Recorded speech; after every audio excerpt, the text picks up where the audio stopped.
සුබ දවසක්.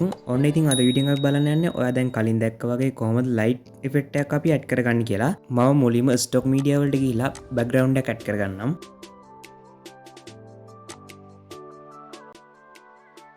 හරි, මම ටයිම්ලයින් එකට බෑග්ග්‍රවුන්ඩ් එක ඇඩ් කරගත්තා. ඉතින් ඊළඟට මම ටෙක්ස්ට් එකක් ඇඩ් කරගන්නම්. ඒකට මම ටයිටල්ස් වලට ගිහිල්ලා ඩිෆෝල්ට් තියෙන ටයිටල් එකක් ඇඩ් කරගන්නවා. හරි, ඊළඟට මම ටයිටල්ස් එක උඩ ඩබල් ක්ලික් කරලා ටයිටල් එක මම එඩිට් කරගන්න මට ඕන විදිහට.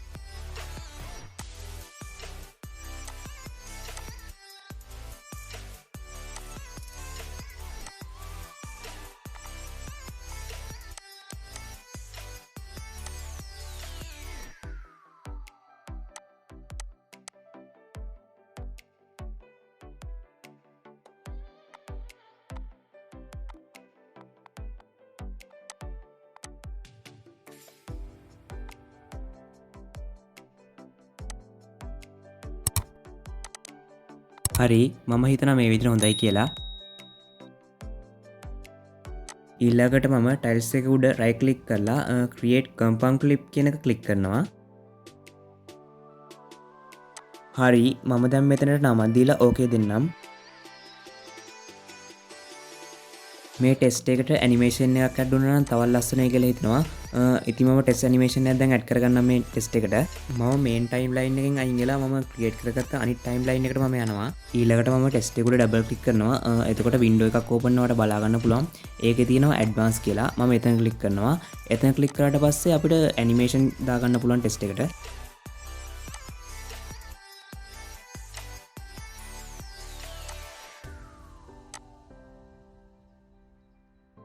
හරි, මම ටෙස්ට් එකට ඇනිමේෂන් ඇඩ් කරගත්තා. ඊළඟට මම ආයෙත් මේන් ටයිම්ලයින් එකට යනවා. දැන් මම මේ ටෙස්ට් එකට ඉෆෙක්ට් එකක් ඇඩ් කරගන්නම්. මම ඉෆෙක්ට් එකක් ඇඩ් කරගන්න මුලින්ම උඩ තියෙන ඉෆෙක්ට් කියන තැන ක්ලික් කරනවා. එතන ක්ලික් කරාට පස්සේ වම් පැත්තේ ඔයාලට මෙනු එකක් දකින්න පුළුවන්. ඒකේ තියෙනවා බොරිස් FX කියලා. ඒකේ ලයිට් කියනට යනවා. ඒ ලයිට් කියනට ගියාම BCC Light සීප් කියලා තියෙනවා. මම ඒක ඇදගෙන ඇවිල්ලා මේ විදිහටම ඇඩ් කරගන්නවා. ඉෆෙක්ට් එක ඇඩ් කරගද්දී අපි ඇඩ් කරගන්න ඕන අපේ ලේයර් එකට. ඉතින් මගේ මෙතනදී දැන් ලේයර් එක නෙමෙයි වැටුනේ. මම ඉතින් ආයෙත් ඇදගෙන ඇවිල්ලා දැන් ලේයර් එකට මේක ගෙනත් දාන්නම්. මගේ වැඩේ ටෙස්ට් එකේ කලර්ස් අවුල් වගේ. ඒ නිසා මම ටෙස්ට් එකේ කලර්ස් ටික වෙනස් කරගන්නම්.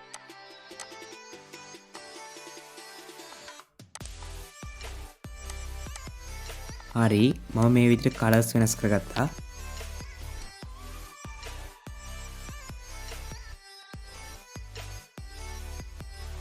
හරි, ඊළඟට මම මේ ලේයර් එක උඩ ඩබල් ක්ලික් කරලා මෙතන ඉෆෙක්ට් කියන එකට යනවා. මේ වින්ඩෝ එකේ පල්ලෙහාට ගියාම තියෙනවා ඩිරෙක්ෂන් කියලා. ඉතින් මේ ඩිරෙක්ෂන් කෙරෙන් අපිට මෙන්න මේ විදිහට අපිට අවශ්‍ය පැත්තට අපිට මේක හරව ගන්න පුළුවන්. මම මේ ලයිට් ඉෆෙක්ට් එකේ විඩ්ත් එක චුට්ටක් වැඩි කරගන්නවා.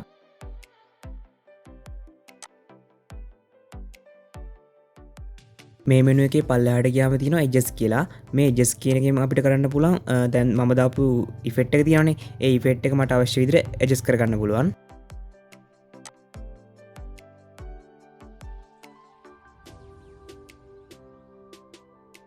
හරි, මම හිතනවා මේ විදිහට හොඳයි කියලා. දැන් මම කී ෆ්‍රේම් ටිකකුත් ඇඩ් කරගන්නම් මේකට.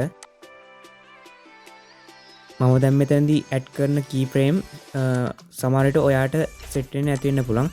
ඉතින් මේක වැඩෙන් වැඩේට වෙනස් වෙනවා. ඉතින් ඔයාගේ වැඩේ අනුව අවශ්‍ය සෙටින් ටික ඔයාට හදා ගන්න වෙනවා. කී ෆ්‍රේම් සෙටින් දාද්දී අපි වෙනස් කර දාන්න ඕන. දැන් මගේ මෙතනදී ලයිට් එක වැටලා තියෙන්නේ මැදට වගේ. ඉතින් මම මේක තව ටිකක් දකුණට ගන්න ඕන. ඒ හින්දා මම සෙටින් මගේ ආයෙත් වෙනස් කරලා මම බලනවා. ඉතින් ඔයාත් ඔයාගේ සෙටින් වෙනස් කර ඔයාට ගැලපෙන විදිහට ඔයා හදා ගන්න. අපි අද එඩිට් කරගත්ත වීඩියෝ එකේ ප්‍රීවියු එක අපි දැන් බලමු.